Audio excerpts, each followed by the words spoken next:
Bismillahirrahmanirrahim. Assalamualaikum warahmatullahi wabarakatuh.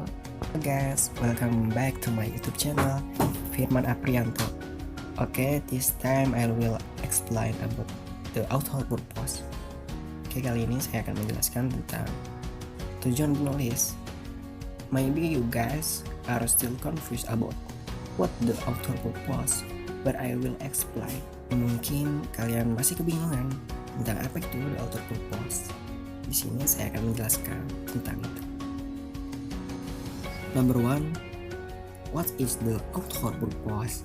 Jadi nomor satu ini, apa itu tujuan penulis? Number two, what are the goals of the author purpose? Jadi nomor dua nih, apa saja tujuan penulis? Well, here the author purpose, there are three friends.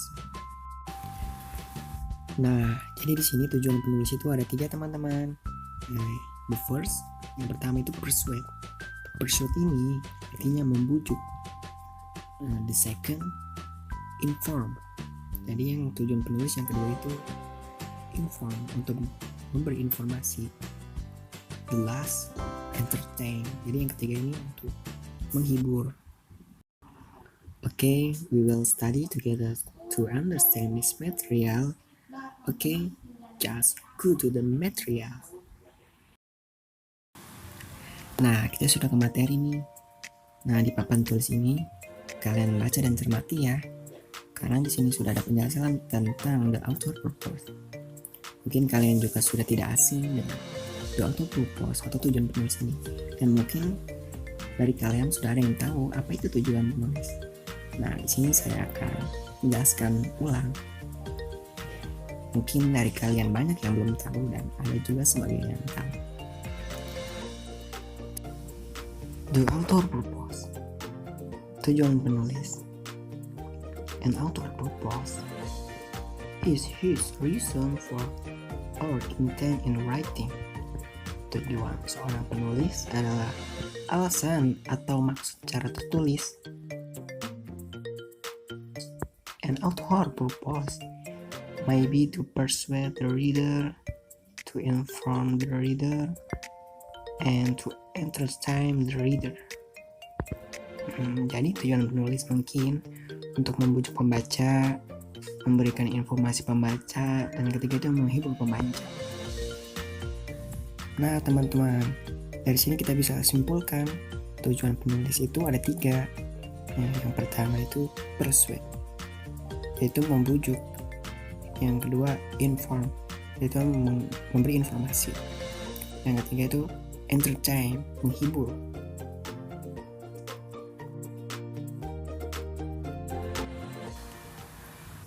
Kali ini saya akan menjelaskan tujuan penulis yang pertama, yaitu persuade, yaitu membujuk. Is the text attempting to get the reader to do something?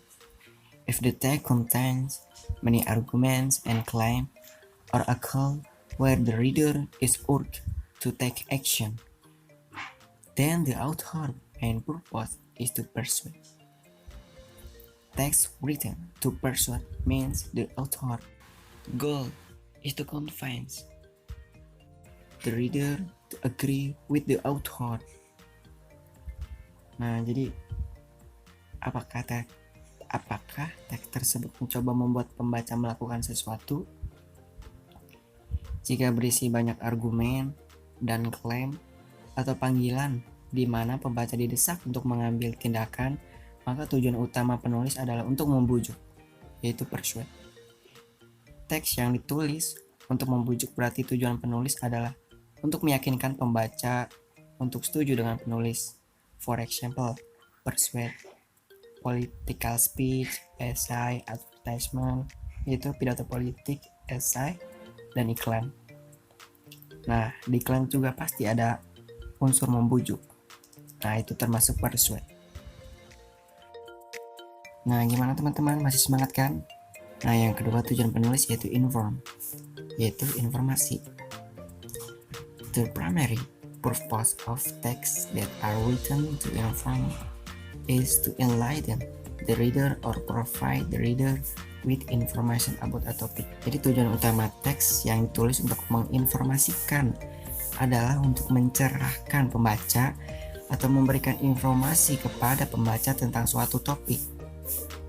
Examples of text that are written to inform article, introduction, or direction, encyclopedias, or newspaper, magazine, or other reference text. Nah, contohnya yang termasuk informasi yaitu teks yang ditulis untuk artikel ekspositori instruksi atau petunjuk arah, ensiklopedia atau koran, majalah, atau teks referensi lainnya.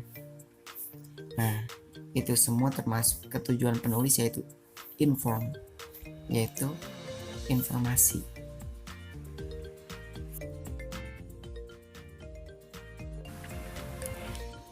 Tujuan penulis yang ketiga itu entertain, menghibur. The primary purpose of text that are written to entertain is to amuse reader. Tujuan utama teks yang ditulis untuk menghibur adalah yaitu untuk menghibur pembaca. This does not mean that the text must be happy. Ini di teks berarti bahwa teks tersebut harus bahagia. The text could be a tragedy, but the main reason for writing the text is to amuse readers. Teks tersebut bisa menjadi sebuah tragedi, tetapi alasan utama penulis teks yang tersebut adalah untuk menghibur pembaca. Examples of text that are written to entertain. Contohnya nih, teks yang ditulis untuk menghibur.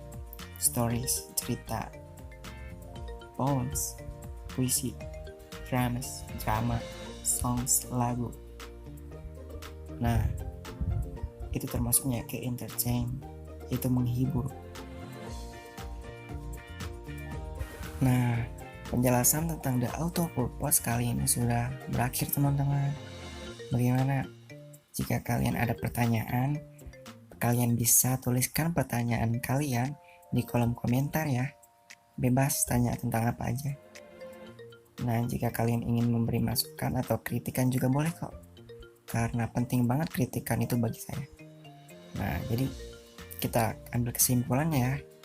The author purpose. Nah, kesimpulannya itu memiliki 3 tujuan. Yang pertama, the first, persuade. The second, to inform. The last, entertain. Nah, yang pertama itu persuade, yaitu membujuk, seperti political speech, essay, advertisement, pidato politik, essay, dan iklan. Inform, seperti artikel, introduction, or direction, encyclopedia, or newspaper, magazine, or other reference text. Jadi informasi seperti kayak koran, majalah, teks yang lainnya.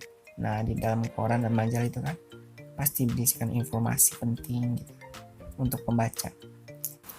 Yang ketiga, entertain, yaitu menghibur, seperti stories, cerita, poems, puisi, drama, songs, lagu. Nah, tempat-tempatnya itu pasti ada unsur untuk menghibur pembaca.